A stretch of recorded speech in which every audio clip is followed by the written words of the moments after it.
வணக்கம். கதை திரட்டு சேனலுக்கு தங்களை வரவேற்கிறோம்.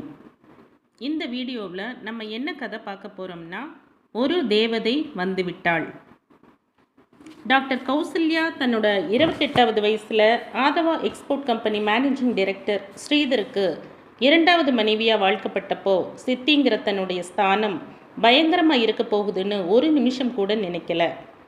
முதல் மனைவி இறந்து 10 வருஷம் வரைக்கும் தன்னோட பொண்ணு ஐஸ்வர்யாவுக்காக 2வது திருமணம் செய்யாமல் தனிமையில் காலம் தள்ளினவர் தன்னோட 38வது வயசில் திடீர்னு திருமணம் செய்ய முடிவு பண்ணினது கௌசல்யாவோட அழகில் ஏற்பட்ட மயக்கமா இல்லை அவளோட குரு தசையின் மகிமையா யாருக்கும் தெரியாது.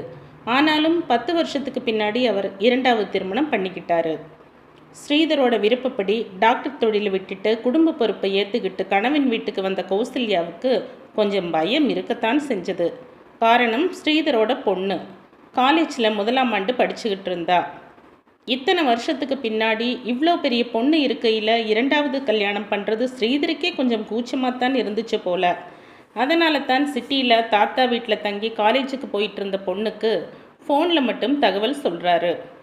கல்யாணத்தன்னைக்கு ஸ்ரீதருக்கு ஃபோன் பண்ண ஐஸ்வர்யா தனக்கு எக்ஸாம் முடிஞ்சதும் சீக்கிரமாக ஊருக்கு புறப்பட்டு வந்துடுறேங்கிறத சொல்கிறா. அவள் பேச்சில் சந்தோஷமோ துக்கமோ எதையுமே கண்டுபிடிக்க முடியல. கௌசல்யாவும் ஸ்ரீதரும் ரொம்ப சந்தோஷமாக குடும்பம் நடத்துகிறாங்க. 6 மாதம் 6 நிமிஷமாக கடந்து போகுது.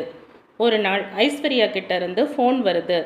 எக்ஸாம் முடிஞ்சிருச்சு, நான் நைட் ட்ரெயினில் கிளம்பி காலையில் 8 மணிக்கு ஊருக்கு வந்துடுவேன்னு சொல்கிறா. அந்த நிமிஷமே கௌசல்யாவுக்கு கிலி பிடிச்சுக்கிட்டது. ஸ்டேஷனுக்கு போயிருந்த ஸ்ரீதரோட கார் சத்தம் கேட்குது. கீழே இறங்கி அவங்கள வரவேற்க கௌசல்யா வாசல் பக்கம் வர்றா.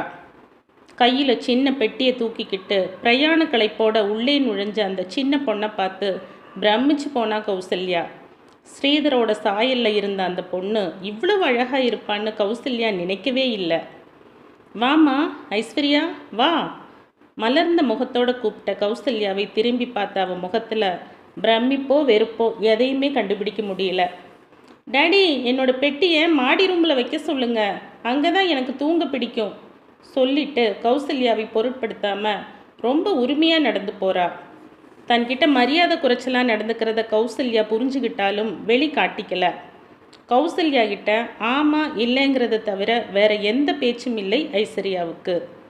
கௌசல்யா எவ்வளவுதான் பாசமாக பேசி அவகிட்ட நெருங்க முயற்சி பண்ணாலும் அவள் விலகி விலகி போறா. இதெல்லாம் தெரியாத ஸ்ரீதர் ஒரு வாரம் கம்பெனி விஷயமா வெளியூர் போயிடுறாரு.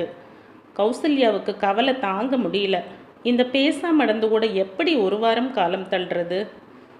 டிஃபன் சாப்பிட 2-3 தடவை கூப்பிட்டாலும் காதில் விழாத மாதிரி உட்காந்துக்கிட்டு இருக்கிறது, இஷ்டப்பட்ட நேரத்தில் சாப்பிட்றது, தூங்குறதுன்ட்டு நேரத்தை கழிக்கிறா ஐஸ்வர்யா.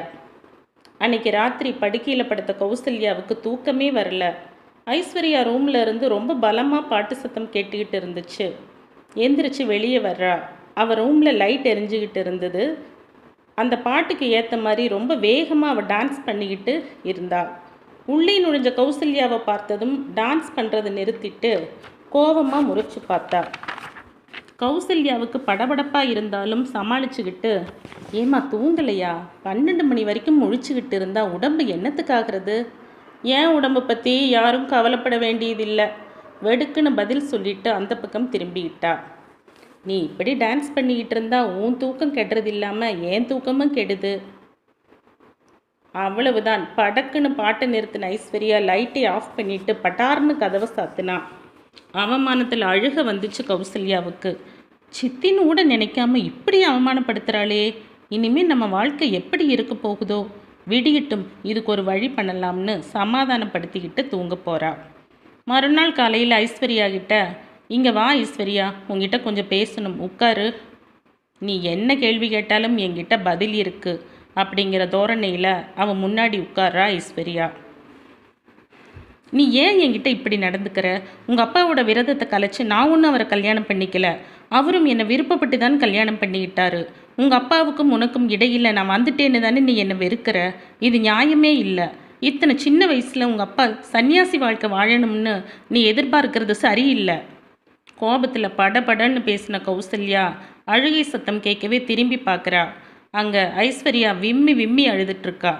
இந்த பொண்ணு அழும்படியாக நம்ம என்ன சொல்லிட்டோம், மனசு நோகும்படியாக பேசிட்டோமோ வருத்தப்படுறா கௌசல்யா. அடுத்த நாள் காலையில் பெட்டியில் தன்னோட சாமான்களை எடுத்து வச்சுட்டு தாத்தா ஊருக்கு கிளம்புறா ஐஸ்வர்யா. நான் தாத்தா ஊருக்கு போகிறேன், எங்கள் அப்பா கிட்ட சொல்லிடலாம். இந்த வீட்டில் என்னால் ஒரு நிமிஷம் கூட இருக்க முடியாது. ஊரில் இருந்து வந்த ஸ்ரீதர் விஷயத்தை தெரிஞ்சு அதிர்ச்சி ஆகிறாரு. கௌசல்யா நம்ம பொண்ணை கொடுமைப்படுத்துகிறாளோன்னு நினைக்கிறாரு. ஆனால் அவர் வெளியே எதுவும் சொல்லலை. 2 வருஷத்துக்கு அப்புறம் ஐஸ்வர்யா காலேஜ் படிப்பை முடிக்கிறா.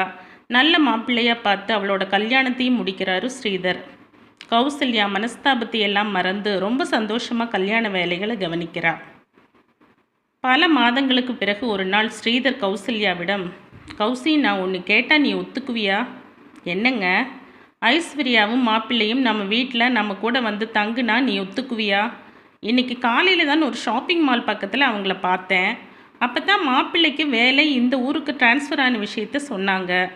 வீடு பார்த்துக்கிட்டு இருக்கிறதாவும் கிடைக்கிற வரைக்கும் ஹோட்டலில் தங்க போகிறதாவும் சொன்னாங்க.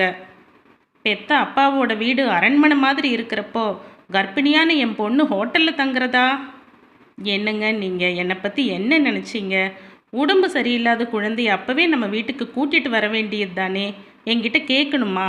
வாங்க நம்ம 2 பேரும் போய் கூட்டிகிட்டு வரலாம்.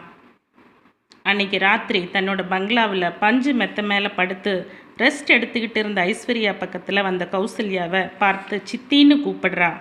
என்னம்மான்னு கேட்குறா கௌசல்யா. அன்னைக்கு நீங்கள் பேசினது எல்லாம் உண்மைங்கிறத நான் உணர்ந்து ரொம்ப நாட்கள் ஆயிடுச்சு.